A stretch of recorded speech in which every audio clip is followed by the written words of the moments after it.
السلام علیکم ورحمۃ اللہ وبرکاتہ۔ آج کا لیسن سورۃ الاعراف پارہ نمبر 9 آیت نمبر 100 سے 102 تک ہے۔ اعوذ باللہ من الشیطان الرجیم، بسم اللہ الرحمن الرحیم۔ رب اشرح لی صدری ویسر لی امری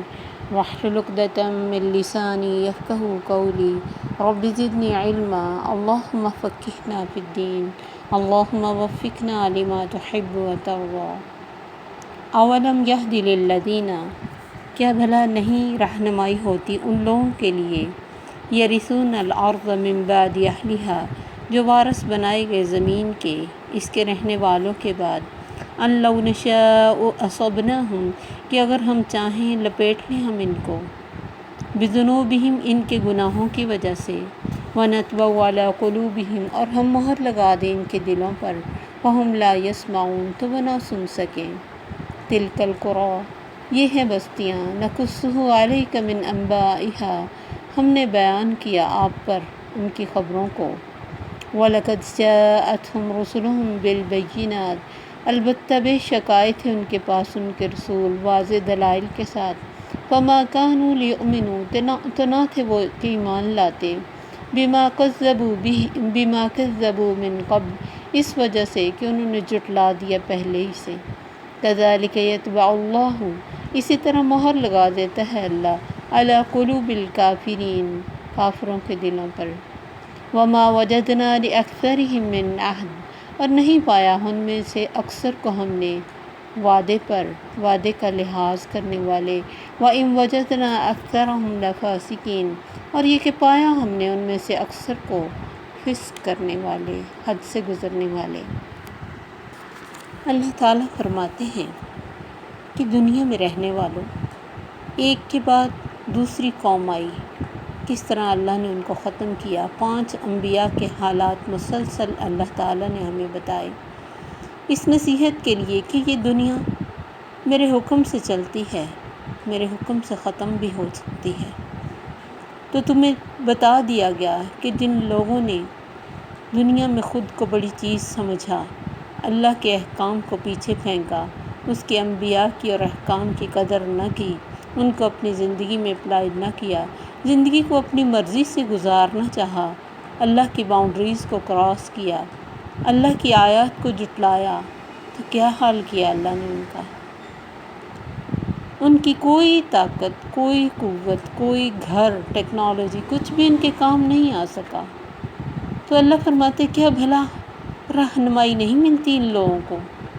یہ گائیڈ کرنے کے لیے تو اللہ نے ہمیں بتایا، کہ کس سے کہانیاں نہیں سنائیں کہ دیکھو زندگی میں رہنمائی ان چیزوں سے لینا، کہ جس نے بھی اللہ کی کتاب کو اور احکامات کو چھوڑ دیا، اس کا دنیا میں نام و نشان مٹ گیا۔ یہ الگ بات ہے کہ اللہ ہر قوم کو فوری ختم نہیں کرتے رہے، ان کو اچھا برا بتاتے رہے، ہمیں بھی بتایا جاتا ہے، اور الحمدللہ کہ ہمارے نبی نے ہم اللہ سے اس بات کی دعا کی ہے کہ میری امت ایک دم ساری ختم نہ ہو جیسے ان نبیوں کی امتیں ختم ہوئیں، ورنہ وہ سب کچھ ہم کرتے ہیں جو ان قوموں نے کیا۔ تو اللہ فرماتے تمہیں تو ہدایت دینے کے لیے میں نے سب کچھ بتایا تھا، اور اس وقت مکہ والوں کو بھی سمجھایا تھا کہ دیکھو میرے نبی کی نافرمانی نہ کرو، اس کی بے قدری نہ کرو، اس کے دین کے کام میں روڑے نہ اٹکاؤ، اللہ سے ڈر جاؤ۔ تو اللہ فرماتے جو زمین میں اس کے رہنے والوں کے بعد وارث بنائے گئے، جہاں ہم رہتے ہم نہیں پتہ ہمارے نیچے کتنی دنیا ختم ہو چکی، ہم سے پہلے کتنے لوگ آباد ہو چکے، حتیٰ کہ ایک گھر میں بھی ہم اگر بایو ڈیٹا سارا لینا چاہیں کہ ہم سے پہلے کون رہا تھا، پھر اس سے پہلے، پھر اس سے پہلے، پھر اس سے پہلے، کبھی بھی ہم بہت اینڈ تک نہیں جا سکیں گے۔ ہمیں نہیں پتہ ہم سے پہلے یہاں ہندو رہے، اور اس سے پہلے کتنی دنیا رہی ان گھروں میں جہاں ہم رہتے ہیں، لیکن اس زمین نے کسی کو یاد نہیں رکھا، یاد صرف ان کو رکھتی ہے جو دنیا میں نفع مند بنتے ہیں۔ تو اللہ فرماتے زمین کے وارث تمہیں بنایا اس کے پہلے لوگوں کو ہلاک کرنے کے بعد، اللہ نشاء وصبناہم بذنوبہم، اور تمہیں یہ بھی سمجھا دیا کہ اگر ہم چاہیں گناہوں کے ساتھ تمہیں بھی لپیٹ کے لے کے جا سکتے ہیں۔ یہ نہ سمجھنا یہ مصیبتیں ان پر آئیں ہمیں نہیں آ سکتی۔ ہمارے نبی کی دعا ہے، کیوں نہیں، بہت ساری مصیبتیں ہماری آنکھوں کے سامنے آتی ہیں، کیسے ہنستے کھیلتے لوگ ملیا میٹ ہو جاتے ہیں، کتنے بڑے بڑے زلزلے آتے ہیں، کس طرح سیلاب آتے ہیں۔ وہ لوگ جو دنیا میں ایک نام رکھتے ہوتے ہیں فقیرانہ حالت میں آ جاتے ہیں، راتوں کو اپنے دولت کدے بند کر کے گھروں کو جاتے ہیں، صبح راکھ بنی ہوتی ہے۔ کتنے لوگوں کے ساتھ یہ ہم نے اپنی آنکھوں کے ساتھ دیکھا۔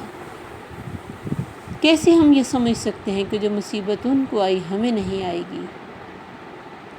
تو اللہ نے ہمیں اسی لیے سمجھایا کہ یہ دیکھو، یہ تمہیں گائیڈ کرنے کے لیے بتایا کہ یہ زمین اللہ کی ہے۔ انا نحن نرث الارض، اللہ فرماتے ہم ہی وارث ہیں زمین کے۔ تمہیں کچھ ٹائم ضرور دیا ہے کہ اس کا فائدہ اٹھا لو، آخرت کے لیے کچھ کر لو، لیکن اگر تم نے گناہوں کی روش کو نہیں چھوڑا، اصبناہم بذنوبہم، یہ مصیبت تم پر بھی آ سکتی ہے۔ وَنَطْبَعُ عَلَىٰ قُلُوبِهِمْ، اور ہم ان کے دلوں کو مہر بھی لگا دیں گے تو پھر وہ سن بھی نہیں سکیں گے، باوجود دین کی محفلوں میں بیٹھنے کے، باوجود سب کچھ سننے کے، کوئی چیز دل پہ جائے گی نہیں۔ وَإِذَا ذَكَرْتَ رَبَّكَ فِي الْقُرْآنِ وَحْدَهُ جَعَلْنَا بَيْنَكَ وَبَيْنَ الَّذِينَ لَا يُؤْمِنُونَ بِالْآخِرَةِ حِجَابًا مَسْتُورًا،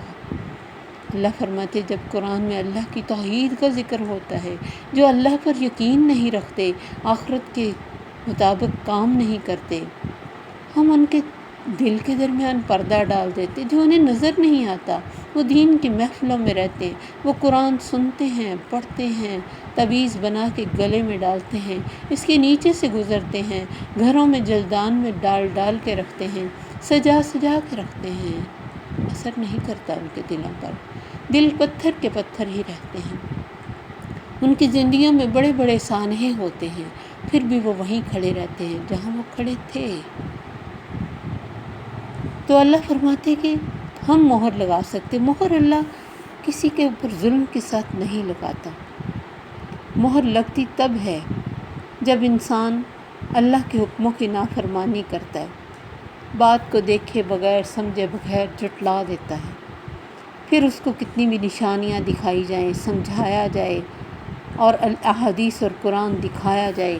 وہ اپنے انکار سے باز نہیں آتا، پھر اللہ اس کے دل کو سیل کرتے ہیں کہ اب یہ اس قابل نہیں رہا، کیونکہ اس نے دل کی آنکھیں تو بند کر لیں، دیکھے گا کیسے، کان اپنے بند کر لیے جو سماعت والے کان تھے، پھر وہ دیکھنے میں سنتا بھی ہے، دیکھتا بھی ہے، دنیا میں سمارٹ زندگی بھی گزارتا ہے، اللہ کی نظر میں کسی جانور سے بھی بدتر ہو جاتا ہے۔ اور مہر اللہ نے اپنی طرف کیوں اس کی نسبت کی؟ جیسے شروع میں اللہ نے فرمایا ختم اللہ علی قلوبہم وعلی سمعہم وعلی ابصارہم غشاوہ، اس کی وجہ یہ ہے کہ یہ چیزیں اللہ نے ہدایت کے لیے ہمیں دی تھیں، غور و فکر کے لیے دی تھیں،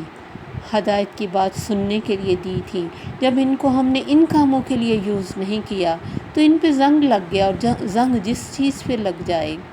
اسے آہستہ آہستہ ضائع کر دیتا ہے۔ پھر ہم ان چیزوں کو جب اللہ کی بجائے دوسرے کاموں میں استعمال کرتے ہیں تو پھر یہ انہی کو پسند کرنے لگ جاتی ہیں، جو بصیرت اور جو سماعت دین کے لیے اور ہدایت کے لیے ضروری ہوتی ہے، جو دل کی آنکھیں ہدایت کا راستہ دیکھنے والی ہوتی ہیں، وہ بند ہو جاتی ہیں۔ اسی لیے اللہ تعالیٰ نے اپنے نبی سے فرمایا وَمِنْهُمْ مَنْ يَنْظُرُونَ إِلَيْكَ أَفَأَنْتَ تَهْدِي الْعُمْيَ وَلَوْ كَانُوا لَا يُبْصِرُونَ، ان میں سے کچھ تمہیں دیکھتے ہوئے نظر آتے ہیں، تو اندھے کو نہیں دکھا سکتا۔ فَإِنَّهَا لَا تَعْمَى الْقُلُوبُ وَلَكِنْ تَعْمَى الْأَبْصَارُ الَّتِي فِي الصُّدُورِ، دل اندھے نہیں ہوتے، وہ آنکھیں اندھی ہو جاتی ہیں۔ جب دل کی آنکھوں کو ہم بند کر دیں گے تو پھر کیسے نظر آئے گا؟ پھر وہی نظر آئے گا جو ہم دیکھنا چاہیں گے، جو ہم اپنی آنکھوں کو دکھانا چاہیں گے، جو ہم اپنے دل کو اچھا لگانا چاہیں گے، کیونکہ دل تو پھر خواہشات کا بھرا ہوا ہے، وہ تو وہی چاہتا ہے جو اس کو اچھا لگے۔ جب ہم اس کو اس کی پسند کی چیز دیتے جائیں گے تو اس کا کوئی اینڈ نہیں ہے، پھر تو وہ مانگتا ہی رہے گا۔ تو دل کی آنکھیں اندھی ہونے کا مطلب یہ ہے کہ پھر انسان اپنی پسند کی چیز ہی دیکھنا چاہتا ہے، جو اسے اللہ کائنات میں بکھیر کر اور سنا کر اور اپنے انبیاء کے ذریعے اور بک کے ذریعے دکھانا چاہتا ہے، اسے وہ دیکھنا نہیں چاہتا، اسے وہ سننا نہیں چاہتا۔ جب کسی کا دل ہی نہ کرے اللہ کی بات سننے کو، اس پر عمل کرنے کو، حتیٰ کہ بہت سے لوگ کرتے، نماز کو بھی دل نہیں کرتا، قرآن کو بھی دل نہیں کرتا، دل نہیں لگ رہا۔ تو جب یہ سب کچھ محسوس ہو تو سمجھیے کہ ہمارے دل پہ مہر لگ رہی ہے۔ اس کا حل کیا ہے؟ زیادہ سے زیادہ اپنے آپ کو مجبور کیا جائے دین کی طرف، اور اس چیزوں کو دل پہ محسوس کیا جائے۔ کچھ ٹائم یہ بات کوئی فرق نہیں ڈالے گی، لیکن جو ہی ہم فیل کرنے لگ جائیں گے اور سننے لگ جائیں گے، بہت ساری باتیں ہمیں وہ مل جائیں گی جو واقعی ہماری پسند کی ہوں گی، تو اب ہمارا دل لگے گا۔ کیونکہ ہم شروع سے ہی عادی ہو جاتے ہیں نا دل پسند کام کرنے کے، تو دل پسند کام چونکہ دنیا میں زیادہ نظر آتے ہیں، اس لیے ہمارا دل بھی دنیا پہ زیادہ آتا ہے، دنیا پر زیادہ لگتا ہے، دنیا کی طرف زیادہ متوجہ ہوتا ہے۔ اسی لیے اللہ تعالیٰ نے فرمایا میرے نبی، افرأیت من اتخذ الہہ ہواہ، تو نے دیکھا اس کو جس نے اپنی خواہش کو اپنا معبود بنا لیا، جو پوجا ہی اپنے نفس کی کرتا ہے۔ نفس تو اتنا، وما ابرئ نفسی ان النفس لامارۃ بالسوء، یہ تو ہمیشہ برائی کے لیے ابھارتا ہے، یہ تو ہر نئی چیز کو اٹریکٹ کرتا ہے، یہ تو کبھی تمہیں اچھی بات نہیں سمجھاتا جب کہ تم اس کو لگام نہ ڈالو، یہ تو سرکش گھوڑا ہے، جب تم نہیں اس کو پکڑو گے یہ دوڑے گا،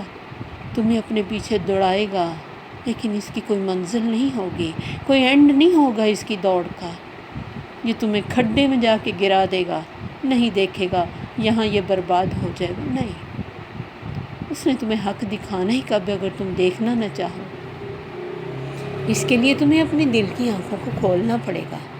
تو اللہ فرماتے پھر ہم مہر لگا دیتے ہیں، پھر وہ سنتے ہی نہیں،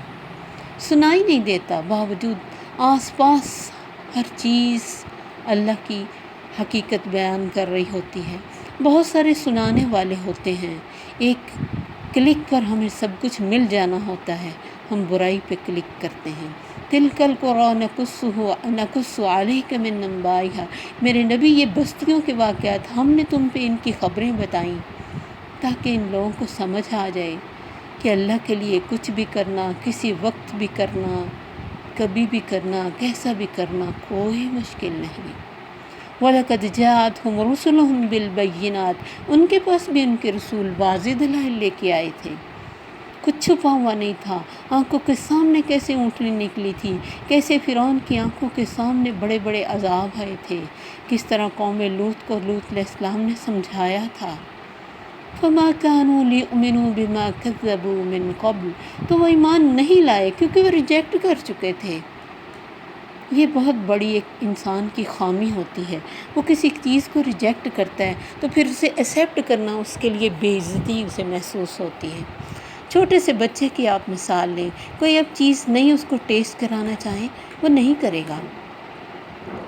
اور اگر ہو سکتا ہے وہ چیز وہ کھائے تو اسے پسند بھی آ جائے، لیکن اس کے لیے یہ سیلف ریسپیکٹ کے خلاف ہوتا ہے کہ جس چیز کو اس نے ریجیکٹ کیا وہ اسے کھا لے۔ بعض دفعہ کھا لیتے ہیں بچے، پھر وہ اس کا، بہت کم بچے ہیں جو کہتے ہیں کہ واقعی اچھا ہے، ایسے ہی میں نے چھوڑ رکھا، بہت بار ان کو کافی دیر کے بعد ان چیزوں کی سمجھ آتی ہے کہ جن چیزوں کو اس نے ریجیکٹ کیا تھا وہ بری نہیں تھی، اچھی تھی، اس نے ایسے ہی ریجیکٹ کیا تھا۔ بہت کم لوگ ہوتے ہیں جو اپنی غلطی کو مان جاتے ہیں، زیادہ تر نہیں کھاتے۔ آپ کچھ بھی اس کو چاہے کتنا اچھا ہو، اس کے لیے ہیلدی ہو، خوبصورت ہو، ٹیسٹی ہو، وہ کہیں گے نہیں مجھے نہیں کھانا، بس مجھے نہیں کھانا۔